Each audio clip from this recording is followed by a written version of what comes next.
Bonjour à tous et bienvenue. Voici les titres de cette édition. Au terme de la 119e Assemblée plénière ordinaire de la Conférence des évêques catholiques de Côte d'Ivoire, les évêques ivoiriens ont célébré le dimanche 30 mai 2021 une messe d'action de grâce présidée par Monseigneur Jean-Jacques Kofi Ouakofi à la chapelle Sacré-Cœur de Jésus dans le village de Borne.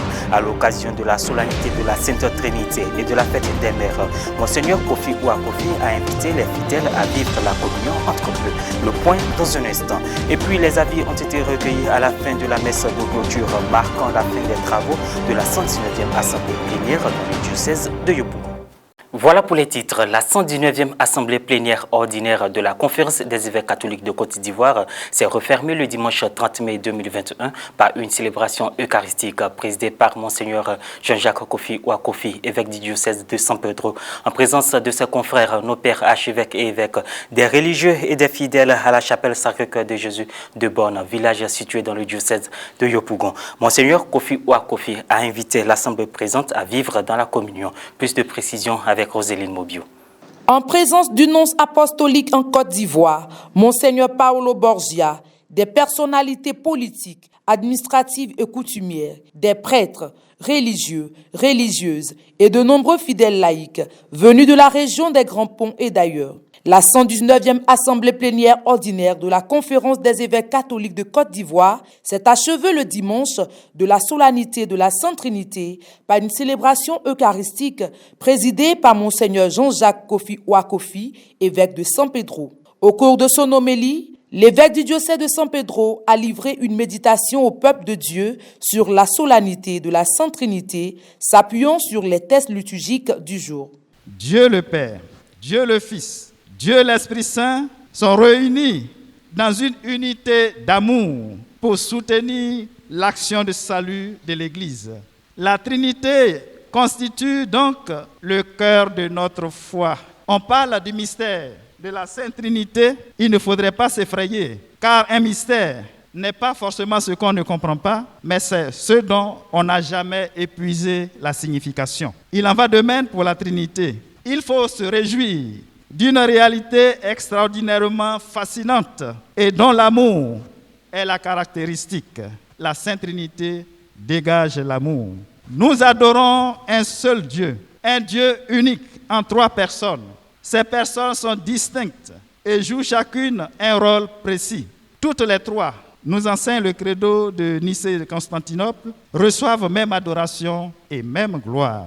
La coïncidence de la messe de clôture de notre 119e Assemblée plénière, d'avec la solennité de la Sainte Trinité, est un signe de la providence liturgique qui veut éclairer de la lumière d'en haut notre vision commune et partagée de l'Église en Côte d'Ivoire, qui se veut une Église communion au service de tous. L'évêque de Daloa a pour sa part souhaité une très bonne fête des mères.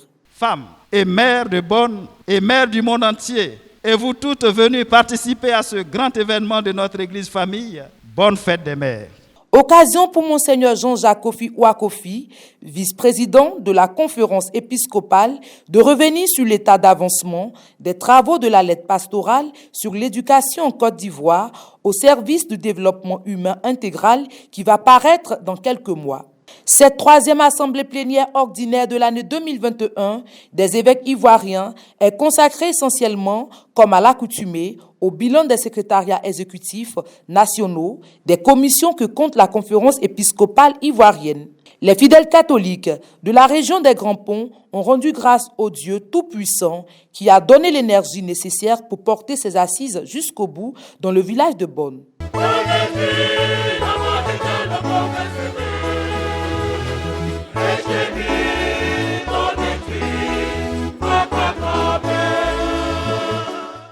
L'ordinaire du lieu, Monseigneur Jean-Salomon Lezoutier, a réitéré ses remerciements aux archevêques et évêques, puis aux populations du Léboutou pour leur présence et accueil. Je voudrais remercier mes confrères évêques.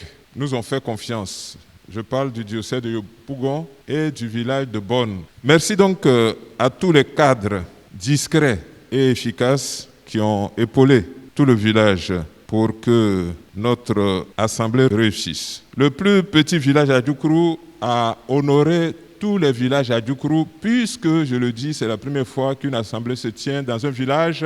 La conférence épiscopale ivoirienne, qui a achevé sa session, se retrouvera l'an prochain pour la tenue de la 120e assemblée plénière dans l'archidiocèse de Gagnoa. Le gouvernement tient à être aux côtés de toutes les communautés religieuses, et en particulier de l'Église catholique, qui en ce jour fête la fête de la Sainte Trinité, qui coïncide avec la clôture de l'assemblée plénière de la conférence des évêques catholiques. Les évêques catholiques ont réfléchi pour une nouvelle pastorale qui prendra en compte le développement intégral des Ivoiriens. Et en tant que gouvernants, nous sommes sensibles à cette nouvelle approche, à cette réflexion profonde qui devrait nous donner des pistes pour construire un Ivoirien nouveau. Nous avons vécu une belle cérémonie, une belle messe en cette solennité de la Sainte Trinité. Et je pense que tous les chrétiens d'ici sont heureux pour cet événement. Donc je voulais dire merci au Seigneur. En entendant les évêques remercier le village de Bonn, je suis convaincu qu'ils ont été satisfaits de l'accueil. Et vraiment, Bonn nous a relevé le visage comme Monseigneur l'a dit. Et nous sommes très fiers, très heureux. Je suis ému et surpris. Bonn, ce si petit village, peut-il accueillir un tel événement? Mais Dieu est aidant, parce que rien n'est fortuit. Dieu nous a donné les moyens de recevoir cette conférence. Nous avions cru, parce que nous espérions en notre Seigneur. Parce que Dieu lui-même l'a dit, il ne peut pas nous confier une charge que nous ne pouvons pas décharger. À présent, nous vous proposons un extrait du discours de clôture de l'Assemblée plénière ordinaire prononcé par Monseigneur Ignace Bessi Dogo, président de la Conférence des évêques catholiques de Côte d'Ivoire, devant l'Assemblée. Chers frères et sœurs, à la Pentecôte, tous les catholiques de Côte d'Ivoire ont fait une grande collecte pour le Fonds national catholique. Je voudrais unir à mes frères dans l'épiscopat dire un grand merci à tous les catholiques pour leur générosité, pour travailler à la construction d'une église communion autonome au service de tous. Merci infiniment.